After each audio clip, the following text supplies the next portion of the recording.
Ititrim pala ha.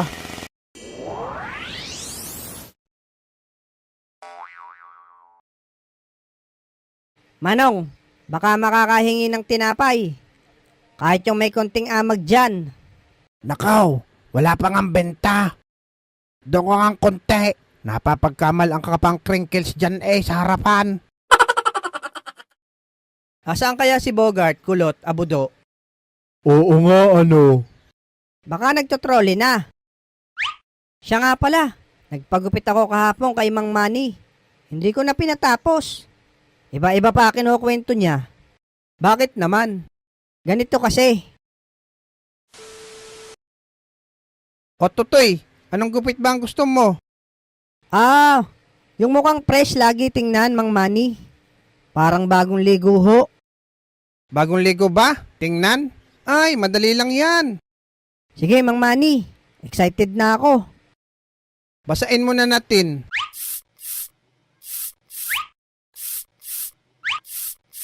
Alam mo, Tutoy, pag nanguha ka ng bulaklak ng ibon sa ilalim ng ulap, parang ang ganda ng likod ng giraffe.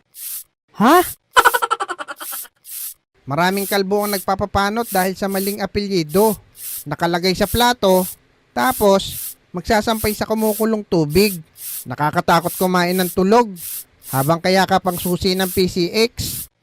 Ano, Manong? Wala talagang magandang gupit sa barbero kapag pangit ang nakikita. Teka, Manong. Basang-basa na ho ako. Papagupit ho ako. Hindi maliligo. Wait lang ha. Pamangkin, halika. May maliligo daw dito. Asan na Uncle? Ito oh. Sala ka ng araw ng pagpapagupit. Fiesta dito ngayon. Oh, Tutoy. Fresh na ba tingnan? Saka huwag ka magpapagupit pag araw ng kapistahan. Tingnan mo sa labas. Masa lahat ng panindang tuyo dahil sa akin.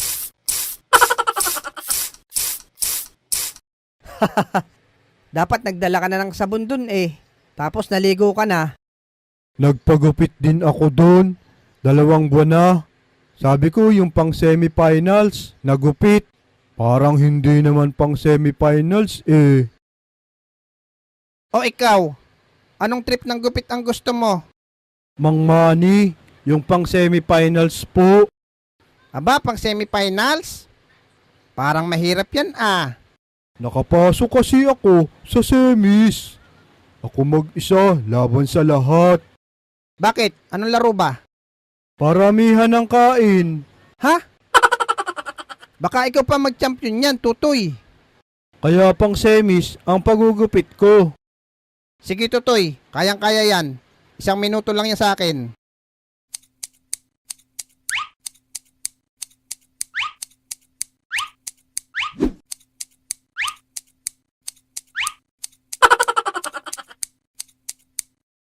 A few inches later.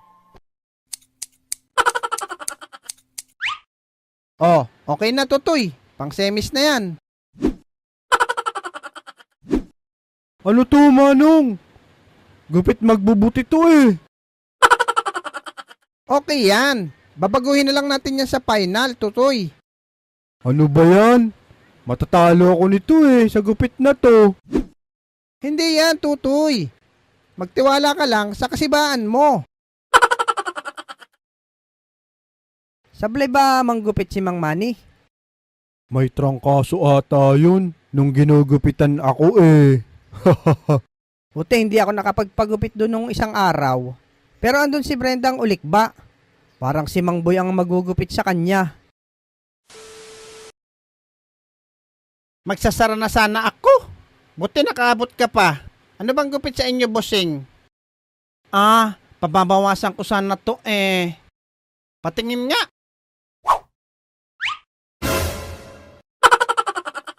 Eto oh. Aba, mahirap yan. Ititrim ba yung ulo mo, ha?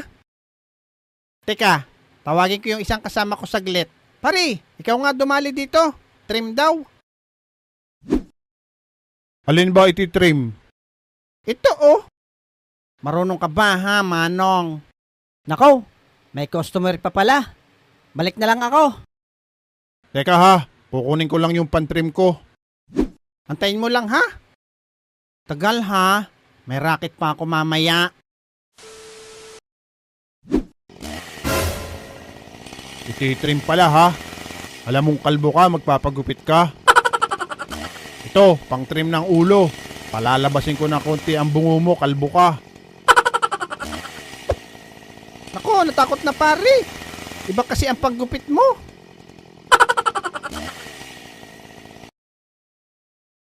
Oh, ayan na pala si Bogart eh. Oh, Bakit naman may towel ka sa ulo mo? Mainit kasi sa daan.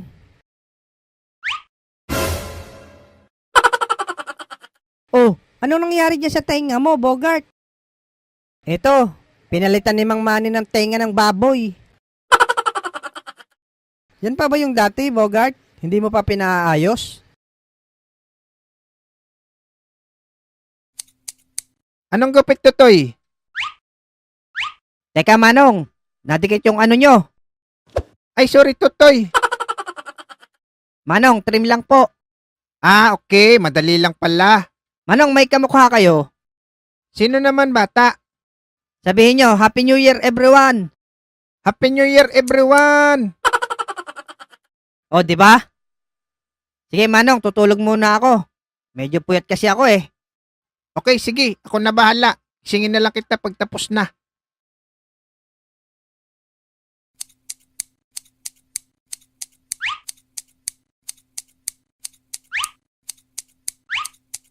Okay, medyo okay na.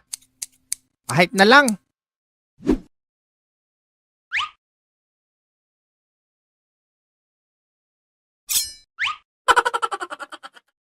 Hala! Natanggal ang tenga ni Pugi. Ako, yari, paano to? Ah, alam ko na.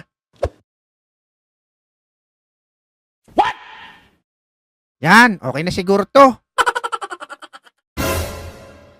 Ano to, Manong? Ano nangyayari sa tenga ko? Bakit nagkaganito? Aba, Bogart, ayos ah. Lalakas pandinig mo nan.